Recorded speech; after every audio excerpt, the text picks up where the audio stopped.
கடந்த பல்வேறு காலங்களில் பல்வேறு தரப்பட்ட விடயங்கள் இங்கே பேசப்பட்டன. குறிப்பாக எங்களுக்கு தெரியும், இந்த வரவு செலவு திட்டத்தினை முன்மொழிவு செய்ததன் பின்னர் பலர் பல்வேறு தரப்பட்ட கோணங்களில் இந்த வரவு செலவு திட்டம் தொடர்பான எதிரான கருத்துக்களை தெரிவித்தார்கள். நாங்கள் அரசாங்கம் என்ற ரீதியிலே இந்த எதிர்கருத்துக்களை நாங்கள் ஏற்றுக்கொள்ள நாங்கள் தயாராக இருக்கின்றோம். ஆனாலும் இதில் அடிப்படை இல்லாத எந்த கருத்துக்களை நாங்கள் ஏற்றுக்கொள்வதற்கு நாங்கள் தயாராகவில்லை. குறிப்பாக கிழக்கு மாகாணத்தை முன்னிறுத்தி கிழக்கு மாகாணத்திற்கு எந்த விதமான நிதி ஒதுக்கீடும் செய்யப்படவில்லை என்கின்ற அடிப்படையில் சிலர் இந்த வரவு செலவு திட்டம் தொடர்பான பிழையான கருத்துக்களை விதைத்துக் கொண்டிருந்தார்கள். இதிலே குறிப்பாக சில வேலை திட்டங்கள் தொடர்பாக நான் ஒரு சில விடயங்களை நான் இங்கு முன்னிறுத்தலாம் நினைக்கின்றேன்.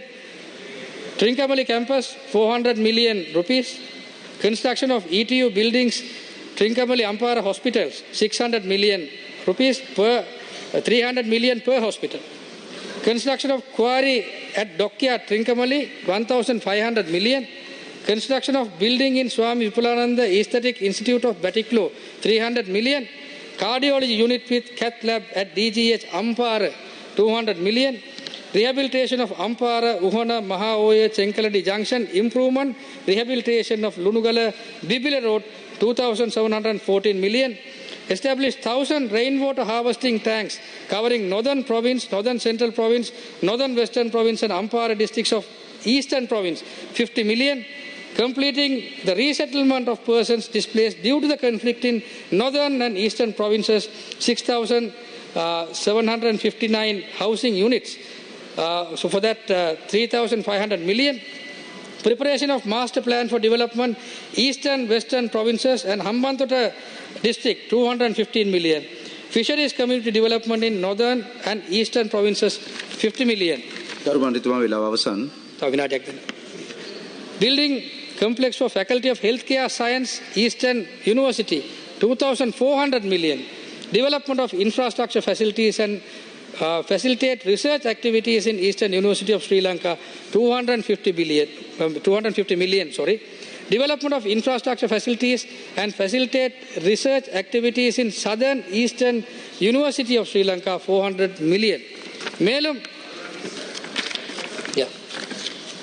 குறிப்பிட்ட ஒதுக்கீடுகள் இந்திய அரசாங்கத்தினுடைய விசேட நிதியினூடாக கிழக்கு மாகாணத்துக்கு வந்த அந்த கிராண்டினூடாக நடைமுறைப்படுத்துவதற்கு இருக்கும் திட்டங்களா இல்லை என்று சொன்னால் இவ்வருடத்துக்கான இந்த அரசாங்கத்தின் இந்த வரி காசிலே இருந்து செய்கிற திட்டங்களான்றது மட்டும்தான் என்னுடைய கேள்வி. ஏனென்றால் இந்திய அரசாங்கத்திடம் 2021ஆம் ஆண்டு 20ஆம் ஆண்டு நாங்கள் இந்திய தூதுவரை சந்தித்த பொழுது வடமாகாணத்துக்கு அதிக அளவான நிதி ஒதுக்கீடு போகின்றது, எதிர்வரும் ஒதுக்கீட்டிலே கிழக்கு மாகாணத்துக்கு ஒதுக்குமாறு நாங்கள் கேட்டிருந்தோம். தமிழ் தேசிய கூட்டமைப்பு தமிழ் கட்சியில் நாங்கள் போன நேரத்திலே.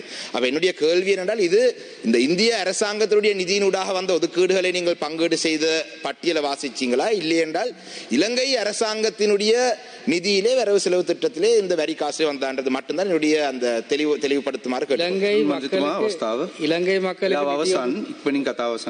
இலங்கை மக்களுக்கு நிதி ஒதுக்கீடை செய்வது இலங்கை அரசாங்கம். ஆகவே இலங்கை அரசாங்கத்தினால் ஒதுக்கப்பட்ட நிதி ஒதுக்கீடின் பிரகாரம் தான் இது ஒதுக்கப்பட்டிருக்கிறது. This is allocated by the government of Sri Lanka. No, this is allocated by the government of Sri Lanka. That's all. Indian